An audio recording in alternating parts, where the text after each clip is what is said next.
I thank the chair. Mr. President, I come to the floor to express my support for the measure before us, like my colleague from Missouri has just spoken, and like as everyone else that I've heard express their support for this proposal. No one seems perfectly satisfied with it, but that's inevitable. And I think we come to one of those classic moments and a very big challenge our nation faces, this enormous debt we have, of whether in this agreement we see the glass half full or the glass half empty, whether what encourages us in the agreement outweighs what disappoints us. And for me, the positive outweighs the negative. I'm going to vote for my hopes about what this agreement means as opposed to my fears that we're not doing enough in this agreement. What makes me most happy about it? This is a bipartisan compromise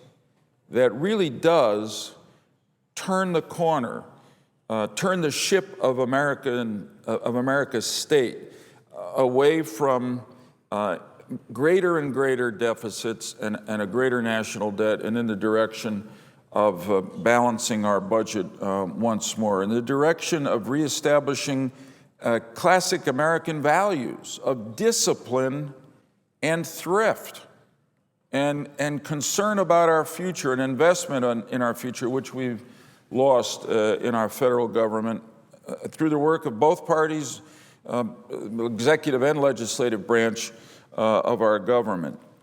It's a bipartisan agreement at a time when this chamber and this city have become reflexively and destructively partisan.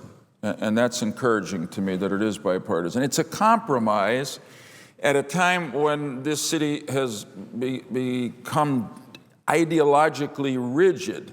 And it's clear if you look at our history that we only make progress when we compromise. That's because we're such a big, diverse country with so many different opinions and points of view. So this is a bipartisan compromise, and it is a beginning of a long, hard march back to fiscal responsibility in our country, back to a balanced budget. So what troubles me about it? What troubles me about it is that the bipartisan compromise also represents a kind of bipartisan agreement by each party to yield to the other party's most politically and ideologically sensitive priority. In the case of Democrats, it's to protect entitlement spending. In the case of Republicans, it's to not raise taxes. The reality is that we've got to do some of both if we're going to get our country back into balance. And because this agreement doesn't really touch the entitlement programs, particularly Medicare, which is growing faster, bigger than any other government program, it puts all the burden of getting back toward balance in our budget on the so-called discretionary spending part of the budget. That's about a third of federal spending. About 60% is the entitlement or mandatory program. So we've got here the beginning of a system that forces cuts in a discretionary third of the budget, defense and non-defense, which they have to do. They've got to cut. But it doesn't really ask much of anything of the 60% that's growing so rapidly, that's entitlement spending. And as a result, if the special committee created in this agreement, which is the great hope of the agreement, I think, doesn't work its will and involve itself in entitlement reform and tax reform, and Congress doesn't accept it, then the trigger, the automatic spending cuts are also all from discretionary spending, asking that third of the budget to pay the way, even though it's a small part of the responsibility for the increase in government spending. And that would have a devastating effect on our national security, because it would dramatically undercut our defense, and also on some of the programs that are the great investment programs of our future, education, energy, et cetera, et cetera. So I really hope that the special committee will redeem our hopes and that Congress will too by dealing with entitlement reform. I want to say here that Senator Tom Coburn of Oklahoma and I in June introduced a proposal that would take steps to save Medicare for the almost 70 million people who will be on Medicare in a decade and reduce the enormous costs it places on our taxpayer. I think a lot of people in our country think that the payroll deductions and the premiums they pay the total benefits of Medicare. Unfortunately, not so. The average Medicare beneficiary in their lifetime takes $3 or $4 out of the system for every dollar they put in. And you just can't run a program long-term like that. And who picks up the rest? The taxpayers, the budget. That's a big part of why we're heading into deficit. So you can't save Medicare by leaving it as it is. You can only save Medicare, and I want to save Medicare. I believe in the program if you change it. Senator Coburn and I put forward this plan that will save over $600 billion in Medicare costs over the next decade, extend the solvency of Medicare by at least 30 years, and reduce Medicare's 75-year unfunded liabilities by $10 trillion. Now, I know our plan contains some strong medicine, but that's what it will take to keep Medicare alive. And we believe our plan administers that medicine in a fair way. Senator Coburn and I are going to forward our proposal, which is in legislative form, to the Joint Select Committee for their consideration, and we hope that they will include parts of it in their recommended legislation. I also believe it's essential for the Joint Committee to act to bolster the solvency of Social Security. Many argue that Social Security is not contributing to the deficit because it has a positive balance in the Social Security Trust Fund. But what is in that trust fund? It's notes that the United States government has given to the Social Security Trust Fund every time we've borrowed from it. And of course, we're bound to pay that money back. The fact is today that Social Security is running a deficit on a cash flow basis. In other words, the payments into the system are not as great as the payments out.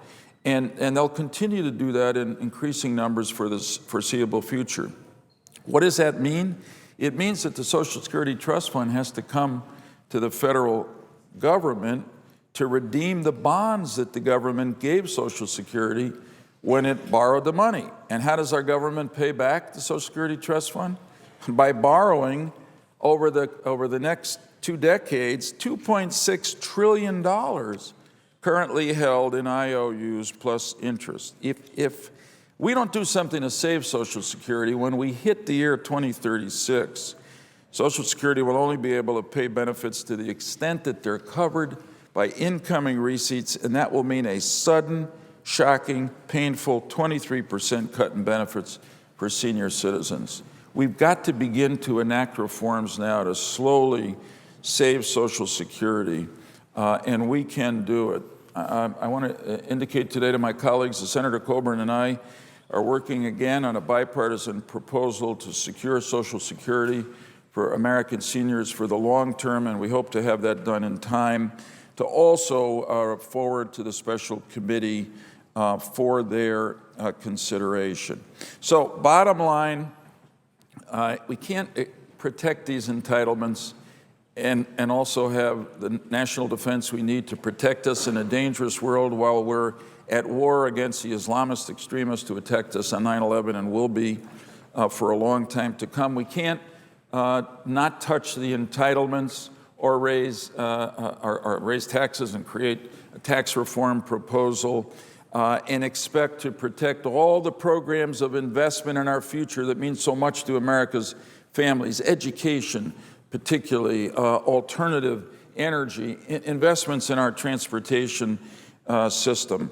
And to be able to do all that in the right way, we need the special committee in Congress to take the next steps. But this is a significant beginning, as imperfect as it is. And Mr. President, if I may finally, for all of us, and particularly for the President, the Speaker, the Majority Leader, the Republican Leader in the House, and the Democratic Leader in the Senate, and everybody who worked so hard here, coming close to the kind of grand bargain that I think we needed, that Simpson-Bowles Commission adopted, that the Gang of Six, our 6 colleagues, recommended to us, which I support, and that the President and the Speaker, President Obama, Speaker Boehner, were close to, but unfortunately fell apart.